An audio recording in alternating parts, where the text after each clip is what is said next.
Good morning, everyone. Happy Sunday. I'm really excited to pop on today, and I want to share some tangible tools with you so that you can have a greater influence in your relationship or in all of your relationships and a greater impact. Why am I speaking about this?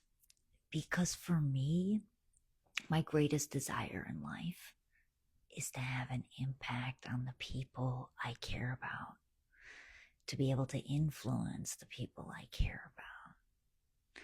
Hi, Michael. I'm so happy to see you here. Thank you for the love. And without being able to have an influence and an impact on the people I care about, I feel like my life is meaningless. And so I wanted today to actually give you some tools that'll help you be able to impact the people you love when you see them in pain. And how do you help pull them out of the pain? If you see someone getting in their own way, how do you pull them out of their own way and come to see the light or see something that you see? If you see your partner, let's say, and they're in a mood, your partner, your friend, your family member, your colleague, and they're moody, and you want to shift the dynamics to reignite the connection, how do we do that? And so if anything I'm sharing, by the way, or if you have any questions on this, feel free to pop it in. I love to engage. Thank you for the wave. I'm so happy to see you here as always. And it's important to be able to influence people for the better.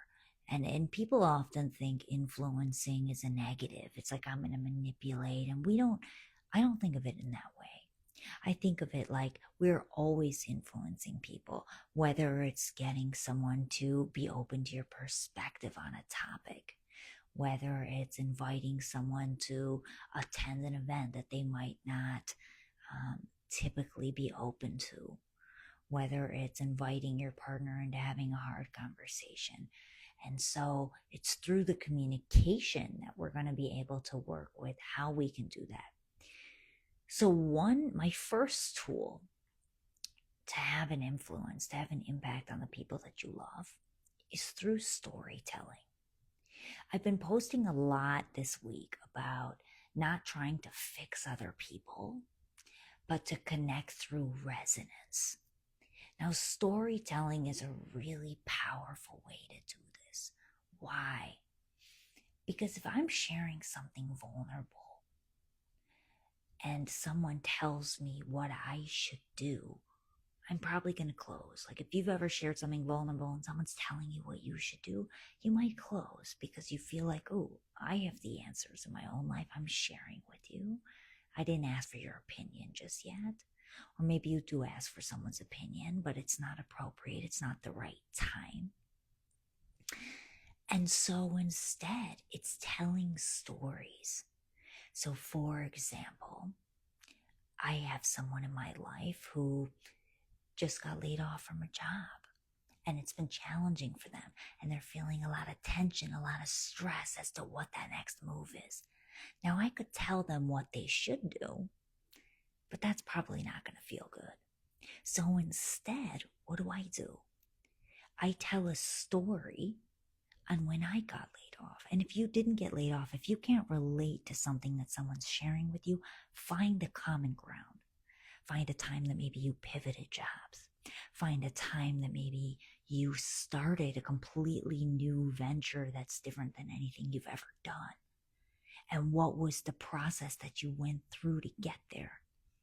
What was the emotional toll that it took on you to begin with? How did you work through it? What affirmations did you tell yourself? What were your routines in your day that helped bring joy and aliveness to the moment so that you could stomach the moment, move through the moment? Hi, Marissa. Hi, Marie. I'm so happy to see you both here. Pop an emoji how you're feeling. So it's using storytelling to be able to influence people through resonance, because the whole point of human connection is resonance. And so storytelling is the most effective way to actually plant an idea in someone's mind as to opening their mind of other avenues they can go about something, ways they can navigate a difficult challenge, and it's showing them that you see them. And when people feel seen, when people feel commonality with other people, then they want to continue to be vulnerable. And then eventually maybe they ask you for advice. And it depends what you're dealing with. Look, I used to ask everyone for advice, and I was sourcing my power externally. So now, as an empowered person who trusts my inner compass, I don't ask anyone for advice. There's two people in my life that here and there I may ask for advice, but why? It's because we've built that depth of trust. And even those people in my life, when I share something vulnerable, they don't tell me what to do. They ask me questions. They share about their own life. They still hold me in my highest, which allows me to want to share more of myself, because I feel like you can hold me. You can go to the depths of your being. And so I know you don't judge me for my humanity. Hi, Maria. I'm so happy to see you here. I adore you. So much love in the Fuego content you be putting out lately, as always. And so storytelling is number one. That's the first tool, the power of story. Story always moves people. Story also takes people out of their mundane. So if you feel someone in your life who's feeling pain and you want to help them out of that pain, telling stories about how you've gotten out of your own pain allows them to see the light a bit. It allows them to dream a little bit more. And we all care deeply about the people in our lives who feel pain. Like, pain weighs us down the most. In my life, that's been my biggest challenge, is taking on grief for other people. And so sometimes when we see someone in pain, we deeply want to help them. We want to fix them, because it feels infuriating to feel that pain, especially if you're an intuitive empath like me. And so instead, it's coming back to, I'm going to story tell. I'm going to share about my experience. I'm going to hold you as you're empowered. And if you're speaking to someone who you don't feel is fully confident or empowered, still by holding them in that and giving them the confidence that you trust that they can navigate it, and this is how you've navigated, is going to empower them subtly. And that's what we all want to do, because we all want to relate with people that are empowered. And so it's finding ways to continue to create that environment of empowerment with the people we love. The second tool, and of course, let me know if this is landing, if you're watching live, if you're watching the replay, you have any questions, I'd be happy to riff. The second tool is curiosity. So if we want to impact people, if we want to influence people, it's actually asking powerful questions that prompt reflection on their end. Now, that can be something like, let's say you come home to your partner. Let's say you're in a partnership. Maybe it's your friend if you're not, insert whoever is appropriate in the dynamic, but you come home to your partner and you're like, hey, you're in a really good mood. Maybe you're all vibrant, you're excited about something, and they look at you with a look. Like they're giving you a look. They're kind of shaming your joy in a way. They're in a bad mood. Now you could say you're in a bad mood. You could say, what's wrong with you? Why are you angry? Why are you giving me that look? But that's not really going to impact them to shift their energy. And of course, knowing like you can do all you can to try to shift someone's energy, but it's up to them. But that's not going to impact them. That's not going to shift their energy. That's probably not going to make you feel good. So instead, it's like using curiosity. What's going on? How was your day today? Oh, I notice I'm coming in smiling, and I notice you're not smiling back. Tell me what's happening in that mind of yours. So it's bringing in a little humor too. It's bringing in a little play. Now with the curiosity, when you ask questions and when you're noticing what you're observing, speak to the behaviors over assigning a judgment. So instead of saying, you're being moody, Like, ooh, you didn't smile at me. Ooh, you usually come and greet me with a hug and a hello. You didn't say hello. You didn't make eye contact with me. You cut me off when I was speaking. You're walking away when I'm in the middle of telling you a story. You just asked me if I was going to take care of the dishes while I'm in the middle of telling you a story. And it's pointing to the dynamics, and that's also going to invite reflection on their end. Ooh, when I shared this with you, I noticed that you immediately walked into the other room, and then you didn't come back, and we didn't even get to finish the conversation. Like, what was that about? What did that activate in you? How did that land for you? How are you receiving that?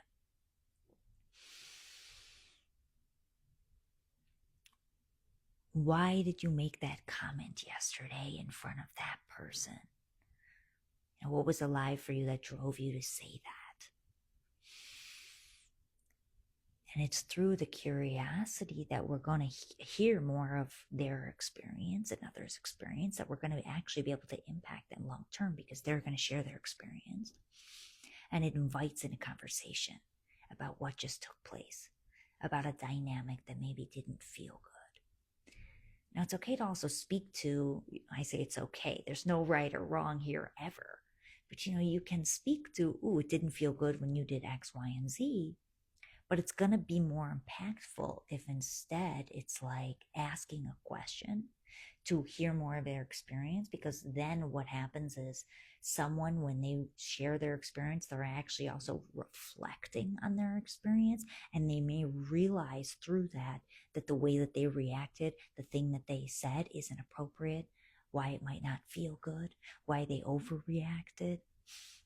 And so through the questions, it's going to help. I'll give an example, actually. There was something that someone in my life, let me think how I don't want to make it too pointed yet. They had said something. We went into old habits. Yeah, I'm back with family, and I've been starting to post. I'll be posting a lot more of how being here in my family dynamic is really challenging my old codependencies to certain behaviors, to ways of being, to shrinking, to minimizing, to not fully owning my truth in some ways. And it's challenging me to deepen the embodiment of my work. Now, someone in my familial dynamic who I love, they had made a comment about, like, it was like a projecting to me, like, oh, perhaps this behavior is like one of your codependencies, because it's a word I use a lot. Yeah. Now, I know that this dynamic between us is a dynamic between us. It's not something that just I'm creating, because I know the ways that I sometimes can minimize, go back to minimizing, to maybe not offend this person, how I can shrink, how I can not fully express, and be still working on how I be sensitive in my communication with this person.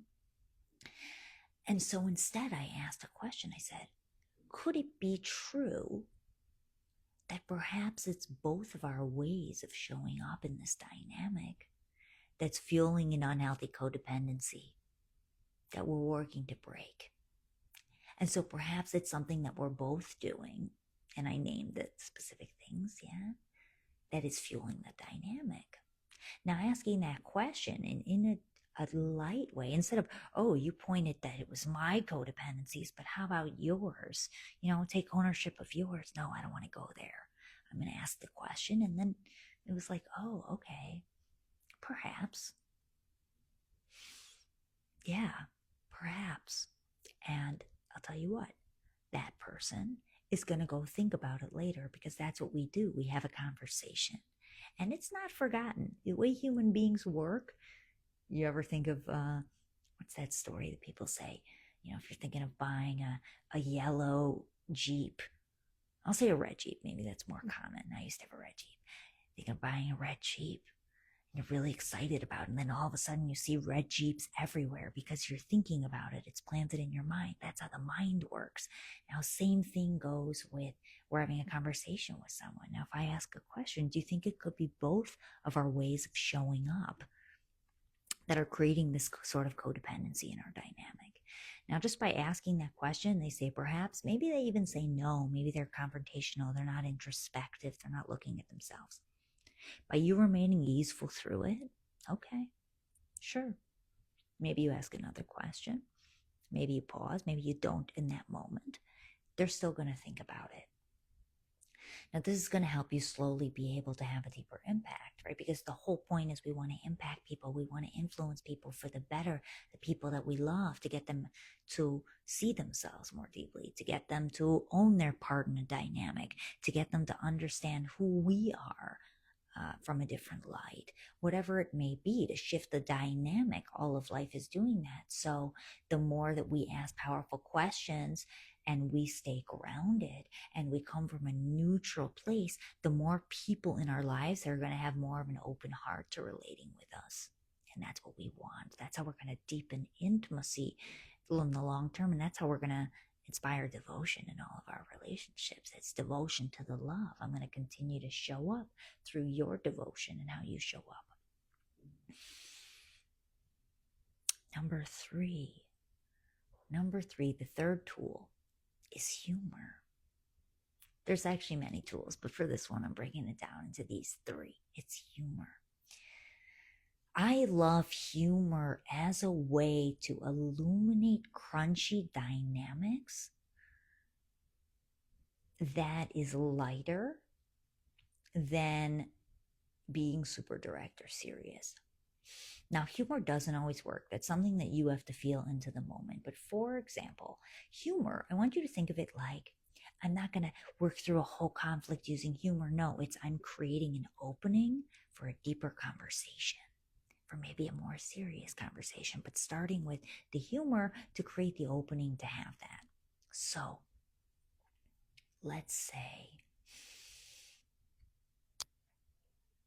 I was recently at a dinner and with a bunch of people I love, and someone was like peppering me with questions about the past, like getting really heavy, asking me questions, why I did X, Y, and Z, why didn't I think of everyone when I did this? And instead, I first responded with like, I was like, ease up. What am I, on the witness stand? Like, what is this, a Jerry Springer episode? Can you go easy on me? Can you give me just one question? Let it land. Let me respond to it. Let there be a little bit of air, a little bit of breath between the moment. Then maybe let me have some laughs. Then maybe you give me another question on the witness stand. How does that feel? Is that doable? Can we do that? Now, that's humorous. That's subtle, but that's pointed. And that's saying, ooh, don't ask me a million questions at once. Ease up a little bit with the heavy energy. Give me one. Let it land. Let me have some joy. Let's have some space. Now, that feels more fun for my energy as well than having to say, why are you peppering me with questions right now? Why are you asking me questions? I'm not comfortable with that. That's a boundary of mine. That doesn't feel good. Like all of that, it's already, my stomach is clenching just like saying that. It also creates tension, especially if you're in a group dynamic. And so it's a powerful way to shift the dynamic, to get someone to see you when you can come from a place of humor and you can keep your energy easy peasy and relaxed and light.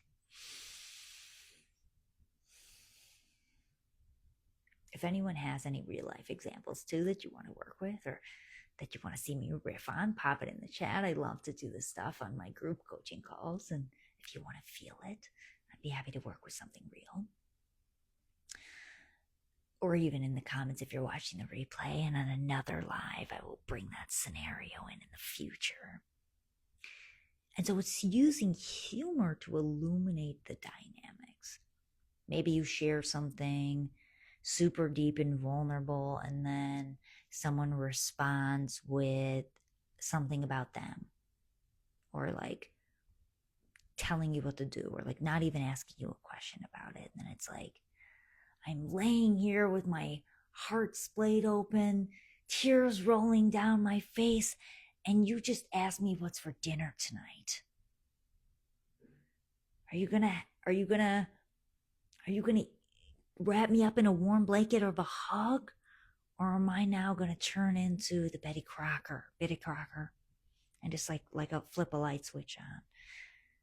So that's me saying, hey, babe, I just shared something super vulnerable. Like, you're in a totally different world. And what are you, just trying to pull a switch and have me switch roles here?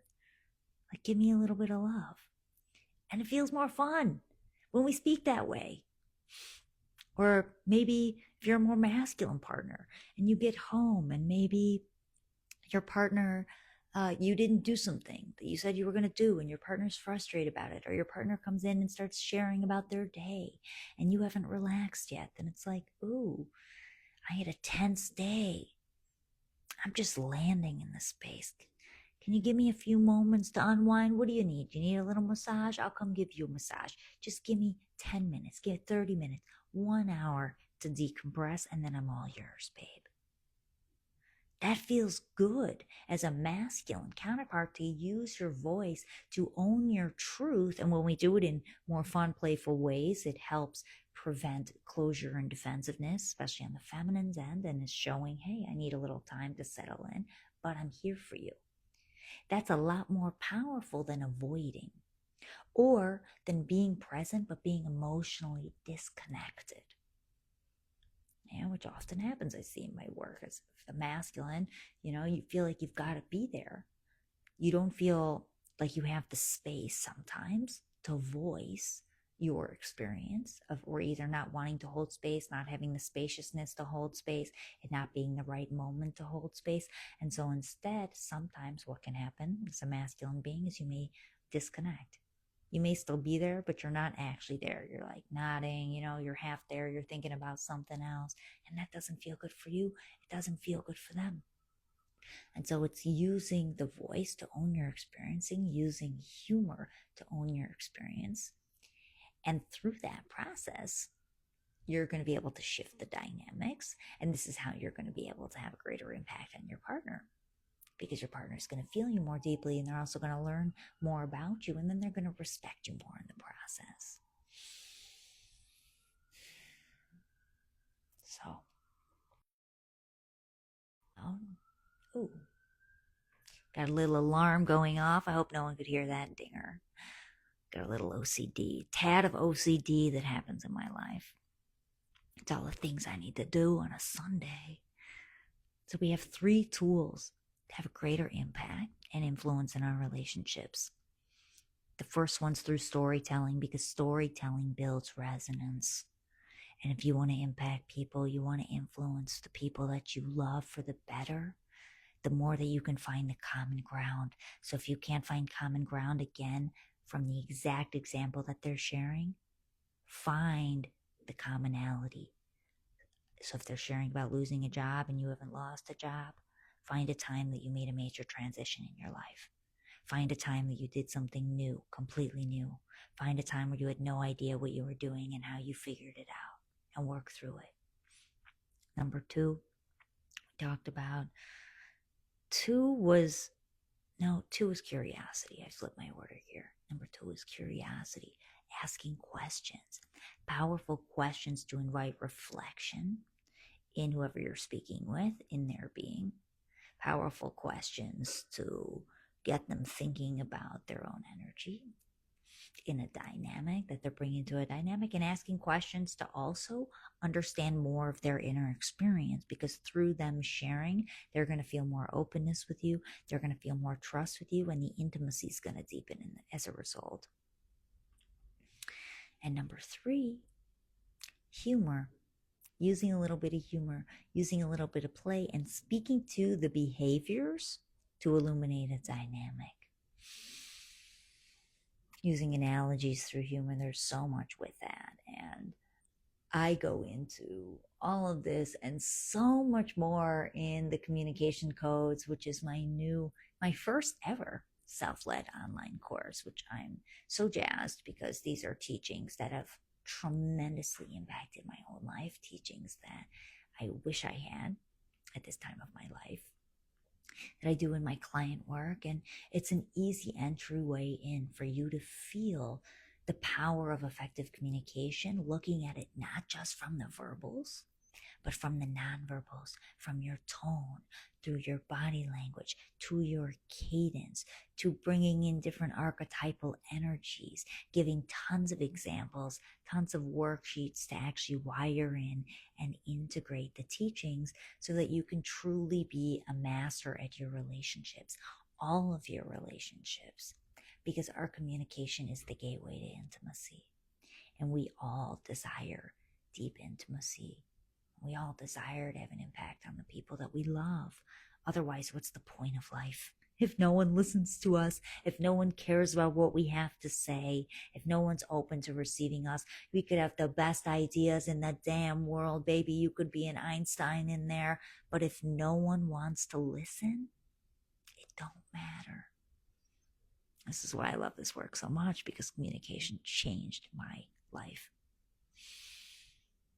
Thank you so much, everyone, for joining me today on this beautiful Sunday afternoon in Chicago.